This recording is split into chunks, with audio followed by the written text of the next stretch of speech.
भोंदूगिरी बंद करो, जुआबाजी बंद करो, जुआबाजी बंद करो,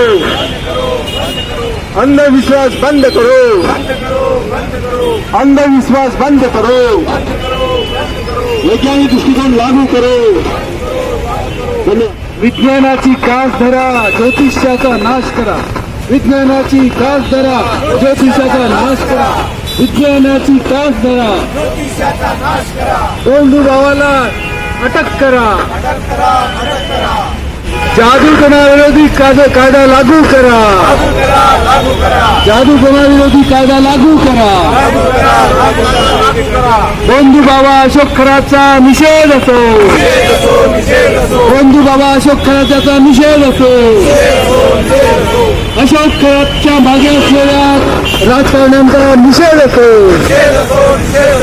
अशोक खराच्या मागे असणाऱ्या राजकारणाचा निषेध असो. भोंदूगिरी बंद करो, बाबागिरी बंद करो, जादूटोना विरोधी कानून लागू करो, जादूटोना विरोधी कानून लागू करो. आवाज दो, आवाज दो. नागपूरच्या या वरायटी चौक या ठिकाणी अंधश्रद्धा निर्मूलनाच्या वतीने खराब यांच्याबद्दल विरोधामध्ये ते आंदोलन चालू आहे आणि त्यांचा निषेध करत होत आहे. आपल्याशी मान्यता दिलेली आहे. काय सांगणार आज इथे आंदोलन करत आलं आहे, काय विषय दिलं? ये महाराष्ट्र में बाबागिरी भोंदूगिरी ये जो चल रही है ये बंद होना चाहिए. महाराष्ट्र के अंदर में जादू टोना विरोधी कानून है, पर उसको स्ट्रिक्टली लागू नहीं किया जा रहा है. उसको अमल बजावनी नहीं हो रही है क्योंकि उसकी नियमावली नहीं बनी है. और जो ये बड़े बड़े बाबा और जो ये भोंदू जो लोगों को त्रस्त कर रहे हैं, लोगों को एक्सप्लॉइट कर रहे हैं, उनको कहीं ना कहीं ये बड़े बड़े गवर्नमेंट में बैठे हुए नेता मिनिस्टर इनके पूरे साथ है और इनका पूरा उसके पीछे पाठिंबा है. यही इन लोगों को बड़ा बनाते हैं और आम लोग, आम जनता अपने भोलेपन में उनके चक्कर में फंस जाती है, पैसे बर्बाद करती है और अपना जीवन भी बर्बाद करती है. आप सरकार से क्या मांगनी कर रहे हो? सरकार से हमारी ये मांगनी है कि ये खराज बाबा को इतनी कड़ी से कड़ी सजा दी जाए कि दूसरे भोंदू बाबा जितने बाबागिरी जितने भी कर रहे सबकी दुकानें बंद होनी चाहिए. एक स्ट्रॉन्ग मैसेज जाना चाहिए. लोगों से हम डिमांड करते हैं कि लोगों ने जा करके पुलिस स्टेशन में इसकी कंप्लेंट करना चाहिए. पुलिस कहां से उसको लागू करेगी, पुलिस कहां से उसको इम्प्लीमेंट करेगी जब एफआईआर ही नहीं होता. एफआईआर करने के लिए लोग तैयार नहीं होते हैं. शाबाशी है उसके नौकर की और शाबाशी है उस महिला की जिसने उसके खिलाफ जाकर के कंप्लेंट किया और वो नौकर ने जो 38 वीडियो बनाया था वो सामने आए तो इसका ये प्रकरण सामने आया. इसका ऐसे हजारों बाबा, ऐसे हजारों भोंदूगिरी महाराष्ट्र में चल रही है जिसके खिलाफ सिर्फ लोग कंप्लेंट नहीं करते, करके एक्शन नहीं होता. आज खराबच्या वाटतं आंदोलन पुकारलेलं आहे आणि निषेध करण्यात येत आहे. काय सांगण्यात म्हणण्यात आहे आपला पैसे सांगा. मी संजय शेंडे आहे, महाराष्ट्र अंधश्रद्धा निर्मूलन समितीचा राज्य उपाध्यक्ष या नात्याने बोलतोय.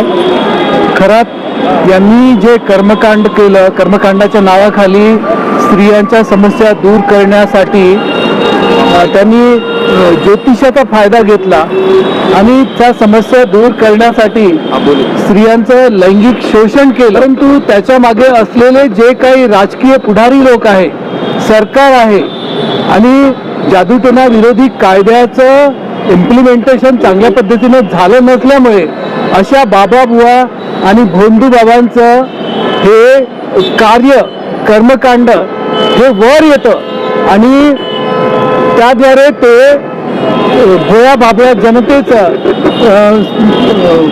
खास करून स्त्रियांचं लैंगिक शोषण करतात आणि वेगवेगळ्या प्रकारे त्यांना जीवनातून नाबूद करण्याचा त्यांचा प्रयत्न असतो.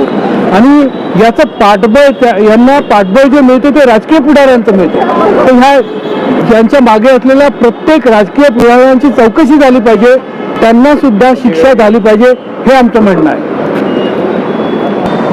अंधश्रद्धा निर्मूलन कायदा लागू करा अशी मागणी आज केलेली आहे. आपण काय सांगणार, लागू करण्याची काय पाडी येऊन राहिली आहे अशी जाणत महाराष्ट्रामध्ये महाराष्ट्र अंधश्रद्धा निर्मूलन समिती वैज्ञानिक दृष्टिकोनाचा प्रचार प्रसार आणि प्रबोधन करण्याचं गेल्या 36 वर्षापासून काम करीत आहेत. यामध्ये वैज्ञानिक दृष्टिकोनाचा प्रचार प्रसार आणि अंगीकार करणे हे संविधानातील मूल्यतत्व आहे. तसंच या अशोक खरातच्या प्रकरणामध्ये यांनी बऱ्याच महिलांच्या लैंगिक शोषण केलेलं आहे, त्यांची आर्थिक फसवणूक केलेली आहे, कित्येक जणांना त्यामध्ये गुंतवलं अडकवलेलं आहे आणि यांना राजकीय पाठबळ असल्यामुळे याच्यावर कडक शिक्षा होत नाही. आजच त्याला याच्यामधून त्यांचा PCR बंद करून बाहेर काढण्यात आल्याची बातमी मी टीव्हीवरून बघून आलो. तर या बाबाला तात्काळ कठोर अशी शिक्षा झाली पाहिजे आणि हा एकच अशोक खरात नाही तर महाराष्ट्राच्या कानाकोपऱ्यामध्ये बुवाबाजीचं एवढं प्रस्थ वाचलेलं आहे. हे प्रस्थ नष्ट झालं पाहिजे. हे कुठेतरी कडक कायद्याचं इम्प्लिमेंटेशन झालं पाहिजे. कायदा जरी 2003 मध्ये लागू झाला, 13 मध्ये लागू झाला असला पण 13 वर्षानंतरही कायद्याची पायमल्ली होत आहे. आजही खरातवर त्या जादूटोणा विरोधी कायद्याअंतर्गत कठोर कलम लागलेली नाही, ती लागावी अशी आमची मागणी आहे. आणि या भारत देशातल्या, या महाराष्ट्रातल्या, या नागपूरमधल्या कानाकोपऱ्यामध्ये असलेले छोटे छोटे मोठे बुवा यांच्यावर अंकुश लागला पाहिजे ही आमची मागणी आहे. धन्यवाद. मुर्दाबाद मुर्दाबाद मुर्दाबाद. अशोक खरात मुर्दाबाद मुर्दाबाद मुर्दाबाद. जादूटोणा विरोधी कायदा लागू करा, लागू करा, लागू करा. जादूटोणा विरोधी कायदा लागू करा, लागू करा, लागू करा. बुवाबाजी बंद करा, बंद करा, बंद करा. बुवाबाजी बंद करा, बंद करा, बंद करा. बुवाबाजी बंद करा, बंद करा, बंद करा. ज्योतिषशास्त्राचा निषेध असो, निषेध असो, निषेध असो. ज्योतिषशास्त्राचा निषेध असो, निषेध असो, निषेध असो. बुवाबाजीचा निषेध असो, निषेध असो, निषेध असो. धन्यवाद.